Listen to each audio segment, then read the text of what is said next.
Would like to welcome everybody to the session Conservation in War Zones, Global Hope in the World's Toughest Places, which is presented by the Julie and Wrigley Global Futures Laboratory at Arizona State University. The session deals with the challenges and opportunities of conservation in places in the midst of challenge and conflict, and especially why this provides hope for conservation. It's an absolute pleasure to have Alex Deegan with us, who is actually the main presenter of this session. We will have that a little bit as a conversation, but Alex will be the main presenter. And I just would like to introduce him after shortly introduce myself. My name is Peter Schloss, where I'm the Vice President and Vice Provost of Global Futures. I lead the Global Futures Laboratory, the Julie and Wrigley Global Futures Laboratory, and I'm Director of the Global Institute of Sustainability and Innovation. Alex, who is our main actor here, has a tremendous bio, so I had to excerpt a few pertinent points for that session. He is the CEO and co-founder of Conservation X Labs, an innovation and technology startup that's focused on conservation. So you see the link here. He's also a professor of practice of sustainability here in the ASU College of Global Futures, and within that in the School of Sustainability. And he's also a Global Futures fellow in the Global Futures Laboratory. And we are really so glad to have him work with us here at ASU. Previously, Alex served as the chief scientist at the U.S. Agency for International Development, USAID, and there he held the rank of assistant administrator. He founded and led the Office of Science and Technology and created the vision for and helped stand up the Global Development Lab, which can be seen as the agency's DARPA for development. He also was part of the founding team of USAID's Policy Bureau and was the founding country director of the Wildlife Conservation Society Afghanistan program and helped create Afghanistan's first national park. He is the author of the book, The Snow Leopard Project, which describes the effort in Afghanistan. And this book was selected by the journal Nature as one of the top 5 science books of 2019. So we could go on here, but I guess you get a sense of the breadth and depth of thought, but also the portfolio of activities that Alex went through.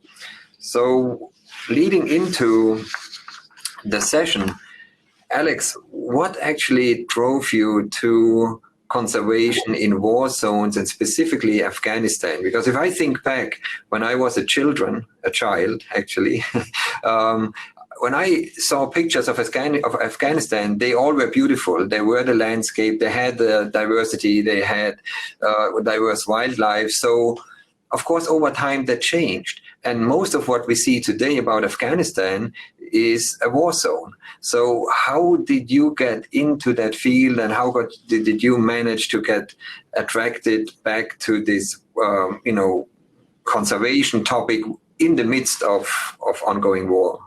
I actually would love to kind of show some pictures that might change the narrative around Afghanistan.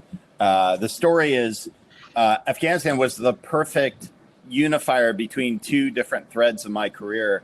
I had intended going into academia and teaching at the Yale School of Forestry. I was a tropical biologist working. I've been working on extinction and passionate about it about preventing extinction since high school. When I first found out about the passenger pigeon and the fact that the United States, the people in the United States took a bird that was in the billions down to 0. And the ability of a single species to have the effect of a geological era was extraordinary to me.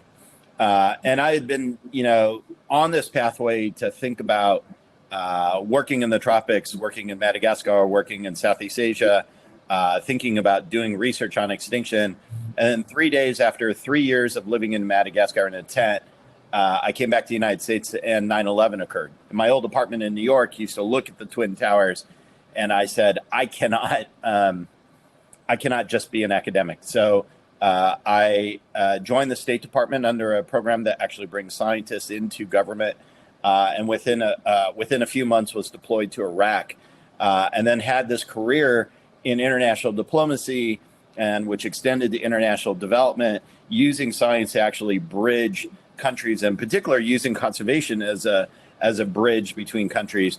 I was giving a talk about the work I had done to rebuild science in Iraq, and was approached by the Wildlife Conservation Society, which had actually funded my research in Madagascar, bringing us full circle, that said, hey, we're thinking about creating a national park in Afghanistan and a national park system. Would you be interested? And of course, I had leapt at the opportunity to go. And that was this project around setting up Banda Amir National Park, which is now 5 national parks today and counting in Afghanistan. If I may, I would love to kind of, this will be my test of the screen share functions on Hopin, but just to kind of show, if I can, and I'll, can you see the picture, Peter? Yeah, I can see the picture. So these are the 3 areas we were working in Afghanistan. The one on the left side of the screen is the western end of the Himalayas. This is the Wakhan corridor, the big Pamir, the little Pamir in the Wajir Valley. The second one is on the border regions with Pakistan and the tribal regions. This is Nuristan, literally the land of light. And then finally in the middle is the Hazarajat Plateau, where we have Banda Amir, where the first national park is.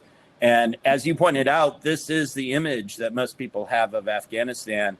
But in fact, much as Afghanistan was a cultural Silk Road and served as the crossroads of many empires and connected many different civilizations together, it's a biological Silk Road. It has fauna and flora from Eurasia, from Indo-Malaysia, and from Africa. So there are things like hyenas, brown bears, black bears. There are more cat species, at least at one time in Afghanistan. There used to be tigers there.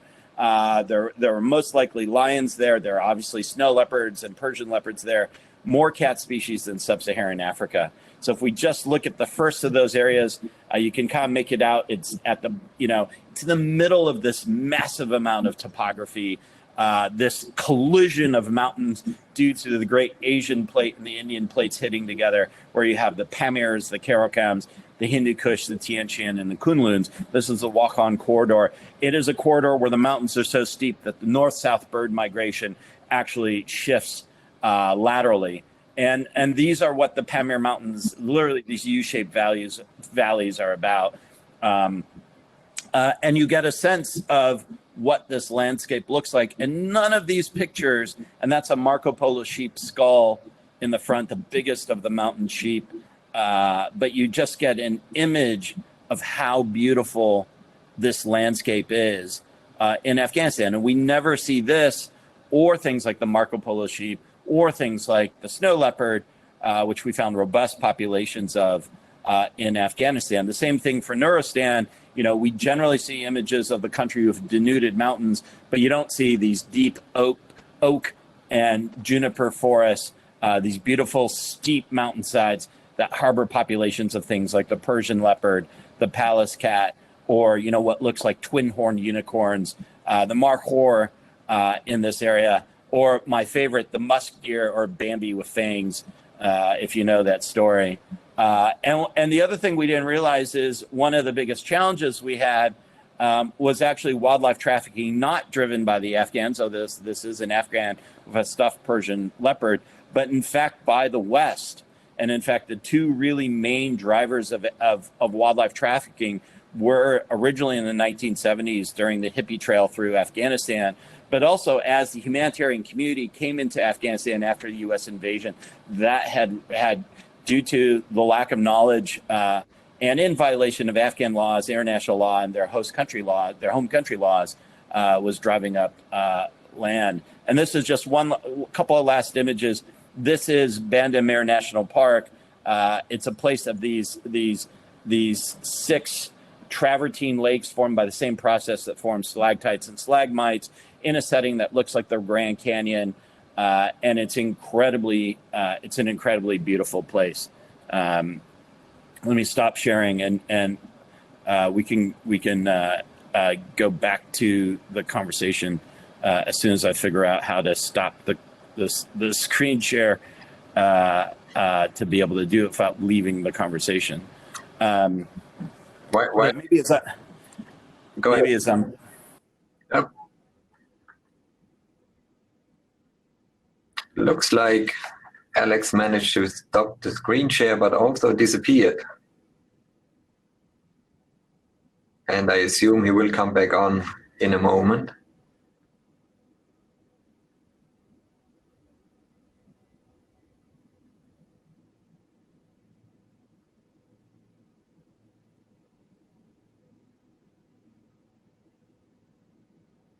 Just give it a moment for Alex to come back on. It's not the first time that we had technical issues with the platform, but typically we manage to solve them, and there he is again. Hi. So the stop screen share was stop everything, but now we are back. So Alex, these pictures were just amazing, beautiful, impressive. And you would not think that this is in the middle of a country that has been at war for decades in different shapes, different intensity. And so how can you actually work in that country and establish a national park with all these other destructive activities going on around it? It's a great question. And the question I would ask back is, how can you actually not afford to work on the environment and to work on sustainability? Because for a country that at the time was 80% rural, 80% of the population depended on those natural resources, if you actually wanted to restore that country, if you actually wanted to bring that country to help recover from war, we needed to address the things that actually supported the majority of the population. But if you looked at how donor flows to that country were going, the majority of the money is funneled in through the cities. The majority of money actually goes back to the donor countries, and in terms of experts and consultants, most of the remainder of that money, which is somewhere around 20% to 30%, is then really focused on institutions that are based in cities, and very little of the money actually makes it to where the majority of the people are that is necessary for their stability. So the work we were doing on, for instance, protecting the rangelands that would support things like the Marco Polo sheep were actually really important to protecting for the Wahi, who are Ismailis that have domestic avenues, and the Kyrgyz, who are Turkish-speaking nomads whose entire wealth is in the livestock, actually survive. And that I think is really the key thing. We think of conservation as a sideline to international development, when in fact conservation will allow us to achieve all of our gains within food security, within global health, as we've recently seen with the pandemic, and within even things like governance and democracy. And how could you actually stay away from or protect your activities from the military action was going on around it? Because that must have been a tricky proposition. Yeah, it was made even harder.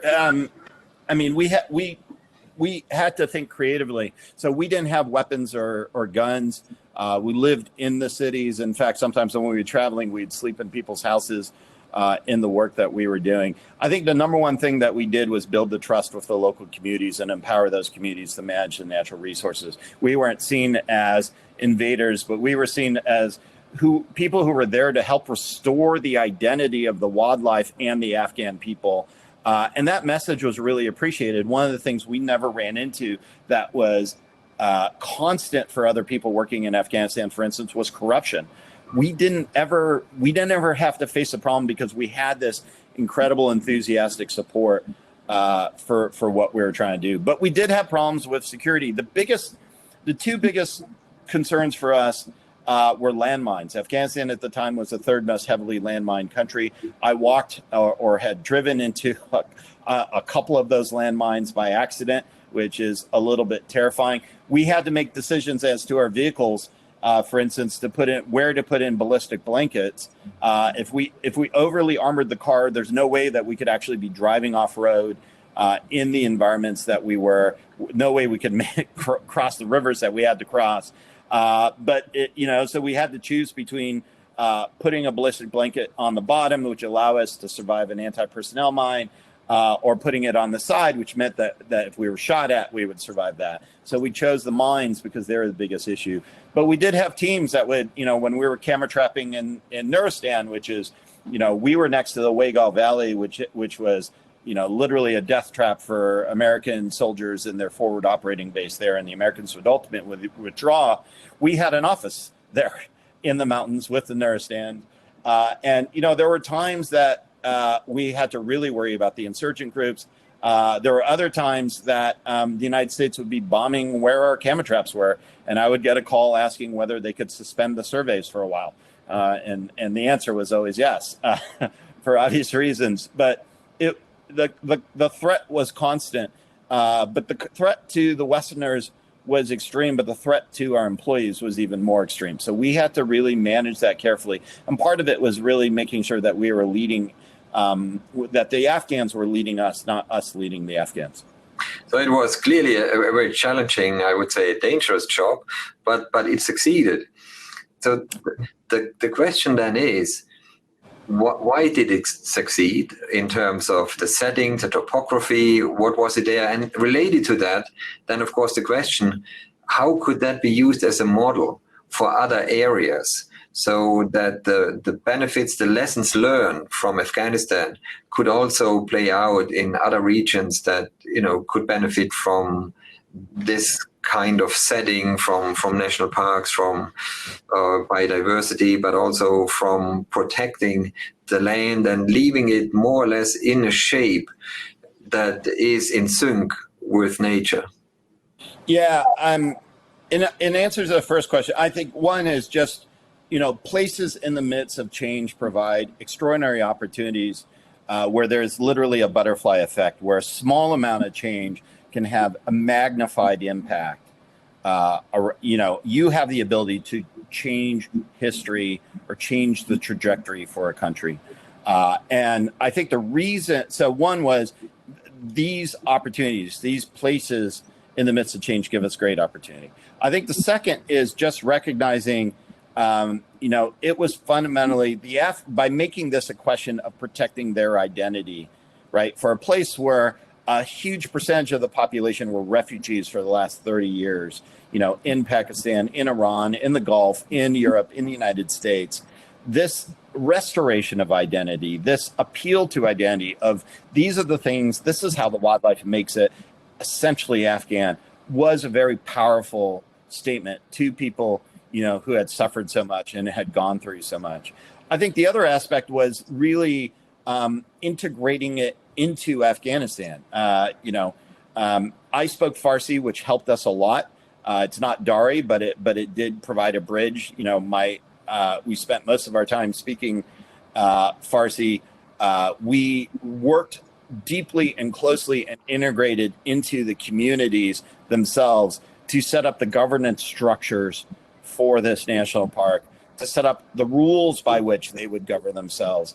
And work to really unite the national level, the provincial level, and the local level individuals around what we're doing. In Nuristan, we worked with the mullahs and referenced the provisions in the Quran that go to natural resources management and the obligation to care for the earth, to actually engage them, right? And by doing that, by using reference points that were familiar to them and important to them, this wasn't really, neo-colonial conservation. This was really an opportunity. And it was actually, I think in some ways, Afghanistan was the easiest place I've ever done conservation, because when conservation fails for 80% of the population, so does their lives, right? So does their livelihood, so do their economies. And that was really important for us to be able to demonstrate.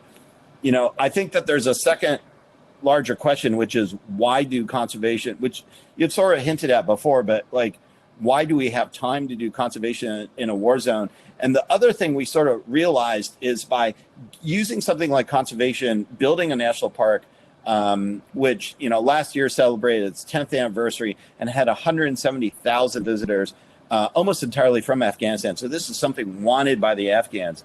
But by using something like conservation to promote principles that are inherent in democracy, inherent in science, principles like transparency, meritocracy, respect for evidence on the basis for how we will actually manage natural resources, that allowed us to give substance to a concept that's very hard sometimes for people to grasp around democracy. And people took it really seriously from the lowest, local level villages to the national government. So we have about 2 minutes left, or 3 minutes, and I would like to close with a question of this is a wonderful example of a success story. At which other places are similar efforts going on and making a difference in, for nature, but also for the life of people, as you pointed out? Yeah, I think that there's two opportunities. Obviously, I think in Colombia with the transformation of the FARC and the battle against the FARC, there's extraordinary opportunities to use conservation as a means of bridging conflicts and building back better, literally, to use a term that we say a lot these days. I think the second is really where conservation actually serves as a basis of connecting not just within countries that have been fragmented, but across countries. So the idea of transboundary peace parks, the idea of using conservation as part of the basis on which the official relationship between countries that might have disputed borders, that might have difficult relations, to actually sort of have a bridge to be able to work together. I think both of those opportunities, we were trying to build a peace park between Afghanistan, Pakistan, Tajikistan, and China. And there's an opportunity to extend India across the Shia Khan glacier. Those are opportunities where conservation actually helps us promote peace and stability across countries. Great, and I see that our members of the Global Futures are paying attention and say it's not building forward. Saying it is building forward better, as we all switching to that new language. So Alex, thank you so much for what you did, for inspiring work, for leaving legacies behind, for a wonderful book. Those of you who haven't seen it, I highly recommend it. And I hope that these efforts go on, that they grow, and that the impact that you create in Afghanistan will be used around the world. So with this, I will close the session. For those of you who are interested in similar content, look at the program, look for Arizona State University, for the Global Futures Laboratory, for the Thunderbird School of Global Management. And I hope we will see you in some of these sessions. Thank you. Thank you so much.